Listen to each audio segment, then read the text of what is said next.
Welcome to Notes to My Legal Self. Let's law better. Together we explore topics of interest to legal operations. Know someone who'd make a great guest? Let us know. Self-nominations are encouraged. They're an act of courage. Want to get the most from this conversation? Ask questions, comment, like, follow, say hello. In short, engage. And don't forget to have a blast. Shaking up the legal world takes a lot of elbow grease. So let's make sure we've got each other's backs along the way. Let's begin. Here's your host, Olga Mack. Well, hello everyone. It's good to see you. I may or may not have an outage, but right before we go live, the light is back on. And so we are having a show, and I'm really excited to have this show. It is with someone I've known for a long time, who've been in legal ops space for a very long time, and somebody who also contributed to this book. So without further ado, Navin, welcome to Notes to My Legal Self, the Legal Ops edition. For those folks somehow managed to miss you on LinkedIn, please introduce yourself. Thank you so much, Olga. I'm pleased to be here. My name is Navin Mahavijiyan. I am the Dark Lord of Contracts on LinkedIn. I'm also the managing partner of Black Paladin Solutions. We're a consulting firm that specializes in contracts, CLM, legal operations, all the fun stuff, and AI, of course, who can forget that, all the fun stuff that we're going to talk about today. I love all the fun stuff. I love that introduction. And before you kind of got where you are today, you've been in legal ops for a little while. What was the scenic route? How did you get to be where you are today? I think we might need more time than what we've allotted, Olga. But I took definitely the scenic route. I joined legal ops before we all started calling that. So to start off, right out of law school, I'm a UK educated attorney. Not many people know that, but I went straight into in-house, and I actually worked as in-house counsel for an oil and gas company. So super old school, super complex contracts that also always took too long to complete, as the business folks would say. But it was a really interesting, I think, time in my career back when oil and gas was cool and we didn't care about global warming as much. But also it was really old school stuff. You know, we had filing cabinets with wheels on them for physically printed contracts. I like to joke with some of my peers that I actually redline contracts where we would literally redline the actual contracts in red ink, which is where, we all know that term comes from. And so from there, I actually quit my job in oil and gas and moved to the States. Why did I do that? For a girl, I married my law school sweetheart, cliche as that sounds. It's actually someone you also know, Olga. But, without getting into my personal and marital life, I actually moved to the States and I joined Thomson Reuters, and I led their contracts management team over there. And that's when I got my first taste of what we call legal operations. We were using Aptus as our CLM system. And this is not the Aptus of, well, not anymore today, but the Aptus of recent memory. This was Aptus from 2 decades ago. So it was a lot of fun. I got to fiddle with the system. And I think that's where I really fell in love with legal ops, to make things more efficient, to automate what we could, and to collect information a lot more easily as well. And from there, legal services. And then that's where I met you, Olga. And, we do all the legal operations things that we do. Yeah, every good story has a romance in it. So I love that you followed a girl. I will neither admit or deny following a boy in my life, but I do think that romance adds something to our lives that is exciting and exhilarating. And I love it how you combined legal ops and romance all in one story. That sounds fantastic. I also know that in addition to being a UK educated lawyer, you are a sword carrying gentleman. And the sword is, I believe, taller than I am. I had a picture to prove it. Tell us more about the sword. Oh my God, the sword. So actually, what I'll tell you the backstory, right? So when I joined Evisort, which is a CLM company, and I ran their implementation team for a time, I cracked a joke with my then colleague who gave me my offer letter about how the title was just, hey, this sounds really corporate. I thought that I would get a cool title like the Dark Lord of Contracts. And from that, that was my title. And so that's it kind of stuck and became this moniker that I use, even though I'm no longer with Eversort, though still friends with so many of them. But what happened was I collect swords. That's just a hobby of mine. So if you come to my house, you will see a lot of actual swords on display. And B, when I used to go to conferences, people would always ask me, where's the sword? Where's the sword? Dark Lord of Contracts, where's your sword? And so I just had one made and I carried with me to conferences. It's become kind of a little thing people like to take selfies with. So if I don't bring it along, I get too many questions. I do not have it here, sadly, since I'm coming to you live from a basement in Washington, D.C., and it's sitting nicely at home. But the story of the sword is just that.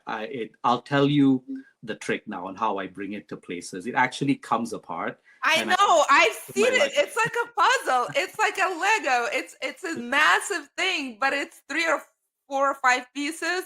I remember you kind of like unfolded it in front of me. I had a blast taking. I implemented it. I implemented it myself. It was 3D printed, so I could basically have the segments separate the way I wanted to, and so that made it easy to store, Olga. Yep. I love that. All right. Well, you also contributed to this book. Thank you so much for being one of 50 leaders worldwide, almost 50, who contributed their insight. What is your chapter about? And tell us, why did you decide to share? Oh yes, yes. So my chapter is about vendor contracts really, and using AI to basically manage your vendor contracts more effectively. And I'd also have to thank you, Olga, for editing what was essentially my verbal diarrhea as well about contracts. I know, as many of you who know me know, I talk a lot, and when I write, I tend to ramble as well. So having great editors like Olga and Mimi made me look a lot better, I think, than I do in reality. But really, it's about vendor contracts, managing them effectively, and using the right tools to collect data about them. So one of the things that I've come to learn in my career is that managing your vendor, your supplier, your subcontractor contracts is incredibly critical for the business. That's a huge amount of spend. Being able to track them, when they expire, when you need to have renewal discussions, or just the fact that you have them and that they may have been amended several times and have several statements of work tied to an MSA, a master services agreement with the vendor, is instrumental in managing your business. And so, we talk about the different kinds of tools you can use and also how to approach dealing with these using artificial intelligence, which is now, I do feel, very normalized in that space where you can use AI to analyze all the contracts, pull vast amounts of data out of it to make them more searchable so that you can find what you need, to automate alerts and tracking of these contracts so that the right people in different parts of your business are notified. Yes, when something as simple as the contract is about to expire, that's really basic, but also that are notified when certain contracts have particular language that could create additional risk for your organization, or perhaps also to basically get notified of contracts that you can terminate or renegotiate because the right language or the right verbiage is in the contract that can save you some money when you need to do that as well. So I think that is the main piece of that chapter. And what we focus on a lot is, like the rest of the book, in the age of AI, how do you manage vendor contracts effectively? And the good news is it is actually incredibly simple to do with the tools that we have in the market right now as well. So I love the very actionable insight. Make sure your contract is searchable. I have a thing for contracts. Everyone knows about it. I haven't been so subtle about it, but I love your tips. Make it searchable, automate alerts, and notify about renewals. Any other sort of actionable ninja tips that someone who is starting out or maybe in the middle or actually pretty mature contract system, any sort of quick tips and tricks that can help them be on top of their contracts to make sure that they derive value, to make sure that they are real true assets of their business?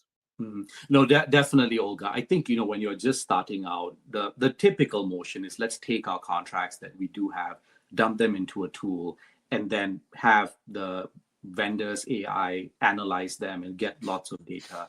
And so that's really easy to do. Most people do that. It can become too much as well. I think some key tips you need to have are when you're looking at extracting data from your contract, it's great and in fact commonplace that you extract way more than you need in many cases. But what I would encourage people to do is focus on what you really need. So have your own kind of wish list on what data points you want to collect from your contract, because then you have a starting point on what the vendor, or the AI vendor I should say, might provide out of the box. It might cover most of your checklist, and then you also know what needs to be trained into the AI as well, and you can start collecting samples of that language or samples of that data set and what it looks like in the contract, because that will make you much more successful in getting the information you want out of your contract. So that's the first piece, I think, which again is really going to help you get started out. Olga? That's a really good piece. I mean, it's like anything in life. Know what you want. I mean, show up and ask for what you want. Be in touch with yourself. Have a vision for yourself. Ask for what you want. I love it. And that's no different from running your in-house legal department. And when you Mhm. actually employ a vendor, ask them for things that will make your life easier. It just Yeah. makes so much sense. Show up with your wish list. I love it. Any other tips that make it a lot easier or lead to more success?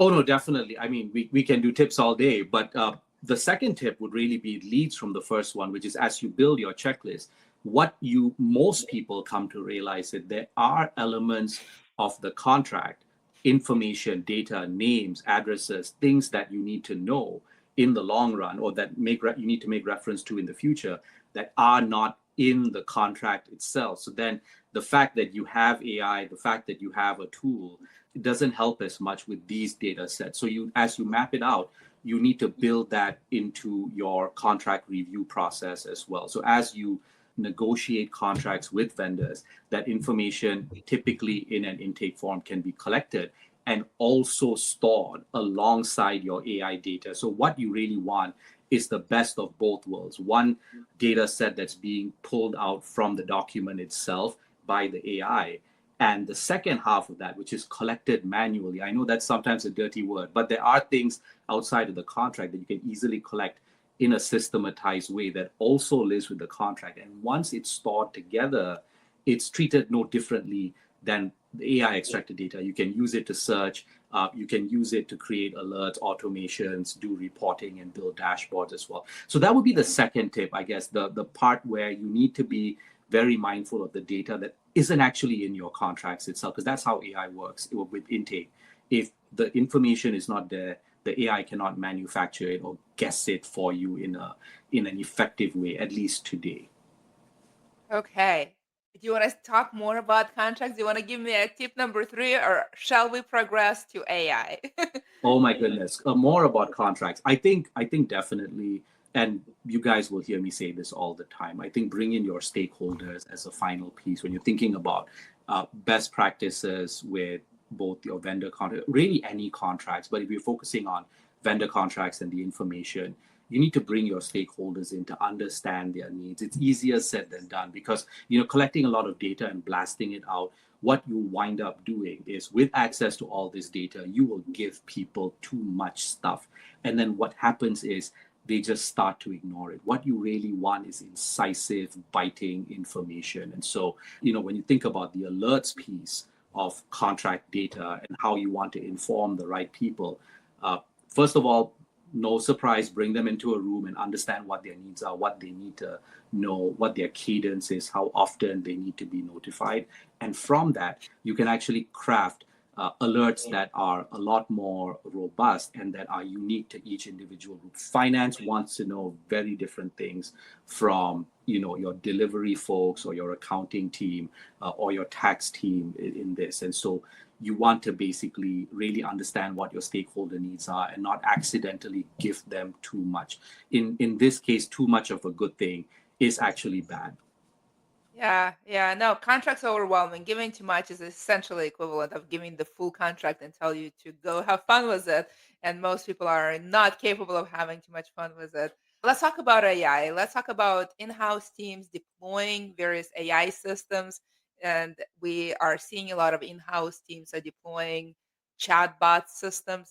Any thoughts on this? Do you have any best practices, tips, anything that would make it easier and more enjoyable and more effective in implementing AI solutions? Oh, definitely. So this is one of my favorite ways to implement AI. Of course, in this space, Olga, I know you've had so many conversations as well about all the useful ways that we can potentially apply generative AI. But one of my favorites is chatbots. And really, that's to start off with, it's about removing simpler work from legal's plate. I'm not talking about reviewing contracts for you. That is a direction that many vendors and AI tools are going as well. But being able to answer simple questions: what am I supposed to do with this NDA? Or do I have a master services agreement signed with Olga? Yes or no?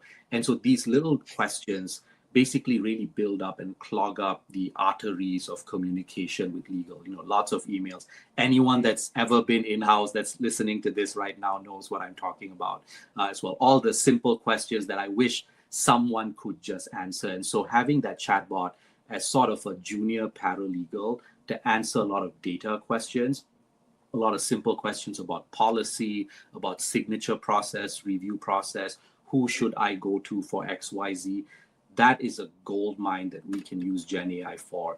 And I think the other piece of it is when we say chatbot, what we really mean is a chatbot that exists in an existing chat tool like Slack or Teams. So it also basically obliterates the need to learn a new system or to log into a separate system. People can get answers where they work already. Most companies use some form of chat, whether that's Teams or Slack or Google Chat in some cases as well. I know Zoom Chat is starting to become more popular, but instead of having to log into a system and look through documentation to answer your question or get a simple kind of chat tool where you ask a question, it says, I think you're looking for this, and it throws up a full document for you to read, you can just get the answer.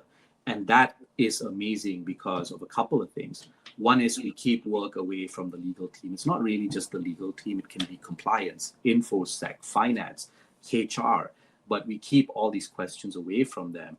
They can still bypass this tool and go to legal anyway. But what's more important is these simple questions can get answered immediately.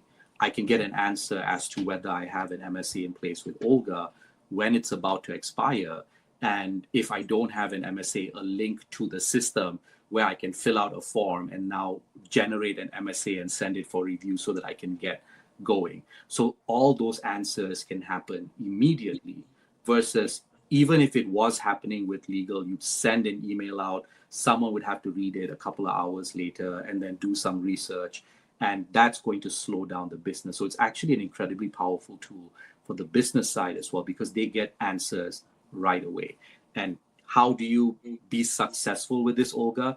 It all boils down to the standard saying we have with AI, right? Garbage in, garbage out. It's all about how you train your large language model. So you can't just go, I have a bunch of poorly written playbooks, policy documents, and things like that, and just load it up into a tool and have people start asking questions. That's where you get hallucinations from. A simple example I actually used with one of my clients was, you have two different policy documents outlining, what you can expense. But these two different policy documents are for different purposes and they outline similar situations. So now AI is great at ingesting large quantities of data, but AI cannot tell you what is true in that sense. That still requires a human to review the data that you're going to load up into the AI. Once it's in there, it becomes incredibly effective. So that's the first thing.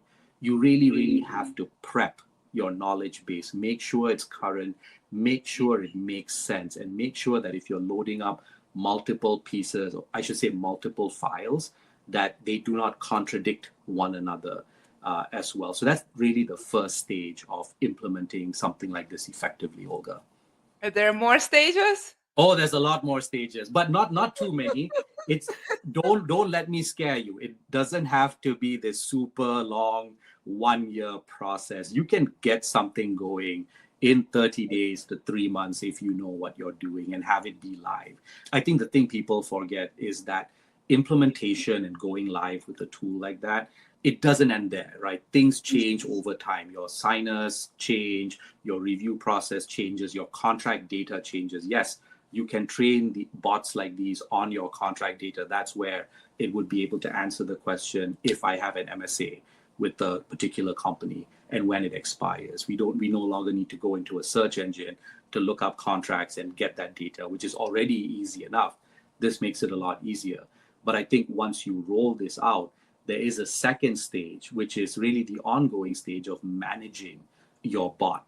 And that would be, it's going to eventually provide bad answers here and there, collecting that feedback, collecting hallucinations, and just updating the underlying data as well. Because as a mid to large size organization, those documents change over time themselves. Your policies change, your HR policies change, your signature policies change. You might decide to expand, or you might make an acquisition with additional rules that are pertinent to specific business lines that you've now brought into your organization. So all of that requires some maintenance. So just always remember that when you think about a tool like this, it is actually easy to get off the ground. The easier it is really the less documentation you have and the less complexity you have makes it easier. The more documentation you have, that just requires a bit of additional review. The actual training of the tool itself is incredibly fast. You can basically ingest and get a tool trained up within a day or two. It's the prep work that you need to be mindful of, because the last thing you want to do is spend dollars on technology and then load it up. I always make the joke of, buy an expensive Ferrari. It doesn't have to be expensive, but buy an expensive Ferrari, load it up with a bunch of weights, and then wonder why it doesn't handle as well. So I think that prep is important. Once you roll it out, the ongoing maintenance is important as well. And in the middle, Olga, I would say that, you have a think about query generation and how you want the tool to respond to your internal people as well. That's more of a question of culture as well, because you've got all this documentation, but with prompt generation, you can essentially also train your tool to respond a certain way to people. And I actually like that part the most. I'm sure we'll touch on it in a little bit, but humanizing your bot in a sense where it speaks and responds the way a member of my organization would, so that they understand it, whether that's using the right acronyms or the right abbreviations, the internal corporate speak that is unique to every single corporation. That's kind of that middle. You don't have to do it, but it can be a really nice to have as well with adoption. Yeah, let's talk about this humanizing your bot. This part where the bot stands in your shoes and represents what the organization and you as a leader stand for. Nice touch that makes it enjoyable for everyone. How long does it take, and what are the practical steps of kind of implementing? What is the investment of time and resources, and what is the return on that investment? So this is still really early stage. So there's not a lot of data on how this will really help. But having done a lot of change management and adoption exercise myself, I think about CLM, for example, and how getting people to adopt a new way of doing things is incredibly difficult. And so when I talk about humanizing a bot, what I really mean is, again, like you said it best, Olga, it's like kind of representing us, right? So if I'm building a bot for the legal team, doing a bit of study. Now, this doesn't have to take a long time, really. It's just, I would say, a couple of interviews, discussions, reviewing some emails to get a sense of how this department functions, right? And how they respond, and what the way you answer helps the business as well. And you start with that and you get that information.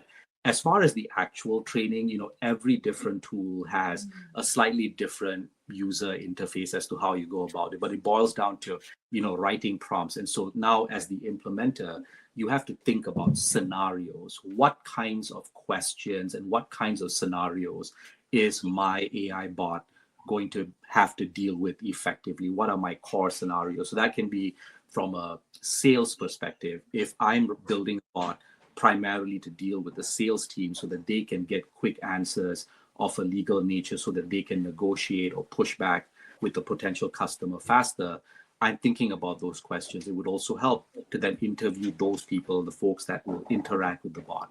And that can take, a couple of days, sometimes a couple of months, but that really boils down to how available people are, right? Sometimes it takes a month to get someone on the books, and sometimes you can talk to someone in a day. But once you've collected that information and those kind of scenarios, that's what I call them, training the bot becomes a lot easier, because again, you're just going in there and you're writing. For those of you that have never done it, it's really just writing instructions for the AI tool. If this is asked, this is how you should respond. You should always open with this, or you should address a person a particular name. Or you can add additional data for company acronyms and abbreviations, explain what specific departments the users from this department respond to them this way. Or if a user is from sales, they don't need to know XYZ. However, give them this information always. So that is never perfect on day one, but it can get really, really close if you do the legwork before that. But what I want to encourage people also is just don't worry so much about making it perfect on day one, because you may never launch. You'll spend so much time just talking to people and tweaking and nerding out in your tool, and months will go. You really want to get some basics, build it out, and then iterate after you launch. Yeah, yeah. The iteration is the most important part. Interesting. It's absolutely true. You can spend 80% of your day as an in-house lawyer and achieve 20% of results by basically answering little questions, being helpful to everyone, and have Yeah. absolutely no impact. And Mhm. and that focus on things that matter is incredibly important, just generally in life, and absolutely when you are in-house professional, whether Mhm. you're a lawyer or a legal professional or compliance professional or risk or whatever it is, because there's no shortage of stuff to do. It just doesn't mean that all of it is impactful. And I like how you are suggesting using chatbots Mhm. to reduce noise. And I think a lot of life is sort of reducing noise and focusing on stuff that really matters. And in talking about chatbots, there's sort of opportunities to go on that journey and invest and be very selective to make sure you get to the results. And there's no shortage of discussions around risks and Mhm. downsides.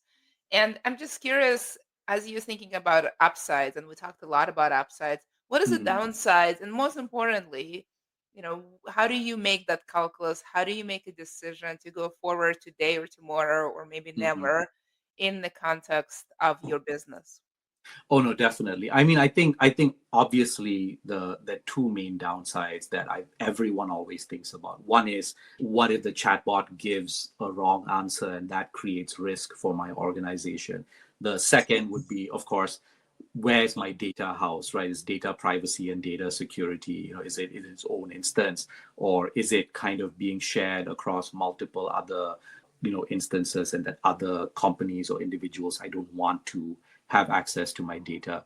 I think with risk, there's always that. And what I would start off with is, humans make mistakes too. So yes, you're always going to run that risk that the AI bot is going to sometimes give a wrong answer. A lot of that has to do with how the queries themselves are written, right? So if I ask my AI tool a question in a very odd way that's non-standard, which can happen with all of us, right? If I ask that question, I could get an incorrect answer or a hallucination, and that creates risk where, if now a user acts on that answer. And so what I would say to kind of alleviate that concern is, I think definitely starting small and starting simple, right? You do not necessarily want an AI to review 500-page multi-doc MSA with a lot of multi-jurisdictional issues that deals with data and healthcare. It can be done, but at the end of the day, that's a lot of risk to take on. But answering simple questions about policies, about can I take a potential customer out to dinner at a steakhouse and have a discussion there, or is that not allowed, that sort of thing. Or just a question of, do I have documentation with this person, with this vendor, so that I can do a demo with them? Those are all really simple, low risk implementations of AI. So I think everybody can start in that low risk tranche where you can get massive return on investment, because these are all questions that do need to be answered. And the an AI tool is the best way with very low impact. And so you can start there. And over time, AI is just going to get better. We've already seen it happen in the past year. And so once that AI improves, now the risk decreases as well. So now you can deal with more complex questions, more complex advice that you can now bring in at a lower risk. So that's the first part. I think the downside of AI. There is risk if you get a wrong answer, right? And so we'll put that aside now. I think the answer really is, in summation, work on low risk items. That's perfect for AI. The second piece of it is really data security.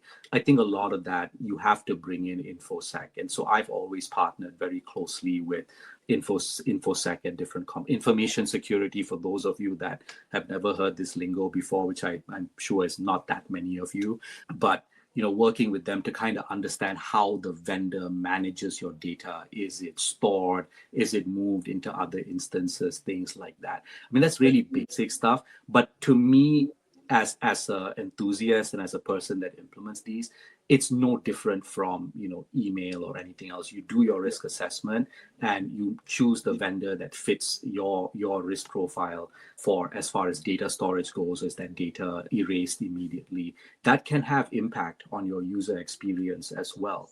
But that I think is something that's easily solvable. Again, working very closely with your IT or your information security team to understand what your company's requirements are, and then finding the vendor that can actually meet those requirements.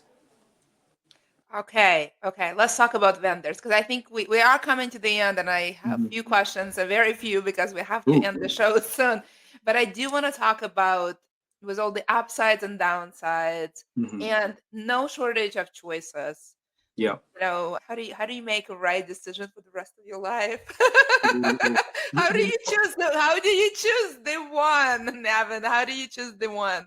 That's I remember reading, I think it was you that might have posted it actually, Olga, but that there are 100 new Gen AI startups in the past year. And so I think we're getting to that point now with AI that's very familiar for a lot of us that have worked in the legal ops space, where there's too many CLM systems, we can't choose which one we need. And so we are at that stage. I don't think that matters so much anymore with CLM. Right now it's tough because you have a lot of companies that are pitching Gen AI tools. Many of them work fine, and many of them are built off of OpenAI's GPT models as well. And that's not necessarily a bad thing. Just so you know, I know some of us we sometimes poke fun at you're just a skin over Chat GPT essentially, and that's not necessarily a bad thing. I think with choosing a vendor, I'm happy to tell you like my 3 favorites. If you ask me that question, Olga, I won't say it now, but I think when you're choosing a vendor, looking at their UI is the most important thing. That's the first thing, because that's what you are going to live and breathe in. So you need to understand how they structure their UI around training the large language model, what things that you have access to on the back end from an admin perspective, because the idea is, obviously they have to integrate with your chat tool of choice as well, which is the second thing. But what you really need to remember is the bulk of the actual work of making this function well is going to happen through that vendor's UI. So you need to be sure that you're comfortable with that UI, you like working in it, because that's going to be where the magic happens. And then, of course, the second thing, I already said it, they need to be able to integrate with the chat tool of your choice. You get in a little out of sync with users once you say, hey, to ask your question, go into this other system. That slows people down. They might decide not to do it. It impacts change management. So you want someone that can integrate with your chat tool of choice. That's, I think, point number 2 that you need to remember when you're approaching AI in this way and selecting a vendor. I think the final thing you really need to understand is whether the vendor uses OpenAI or their own proprietary large language model as well. Neither is bad, but I think with a vendor that has their own proprietary model, if you have very massive complicated use cases, that can be useful because you can partner with them a bit more effectively to modify the model. But again, those are in very rare cases. So for me, it doesn't really matter if they have a proprietary model or if they're just licensing from OpenAI. I think what you're more concerned about is how they store data, both from the training, but also from queries, like what people are asking, because they very well may write in customer names, for example, that you don't want to be shared or don't want to be made public, and that data needs to be treated a certain way. So the final piece of this, before I go back to you, Olga, is pricing.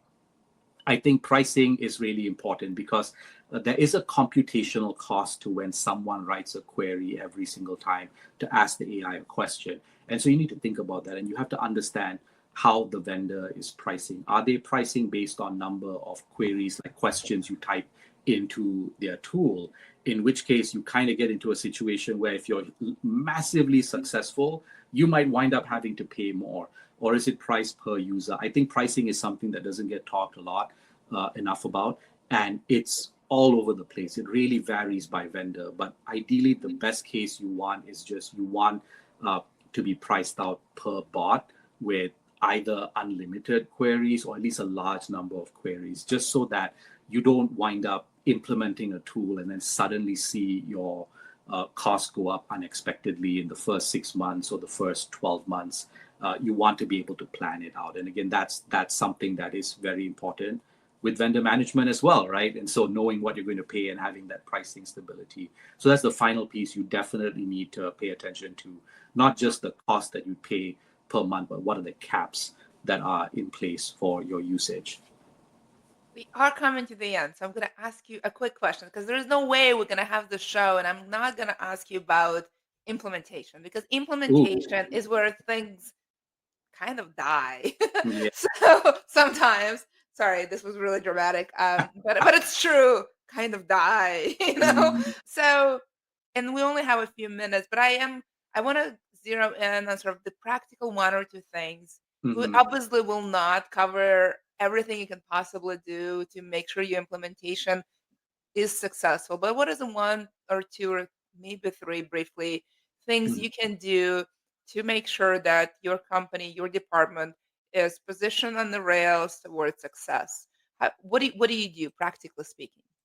Oh, practically speaking, I have implemented things more times than I care to count. And it's always three things that make it go off the rails, right?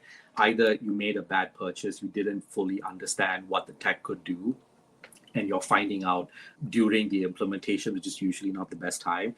Someone leaves, and that kind of grinds the implementation to a halt. Or you just over implement. You're trying to over architect to make things perfect before you launch. It's never going to be perfect. People are still going to complain no matter what you do. I know that sounds fatalistic, but you have to roll it out. And so those are the three ways that I've consistently seen implementations die, fail, stall, just disappear. And so I think a couple of things really need to happen. Ultimately, it's about resources.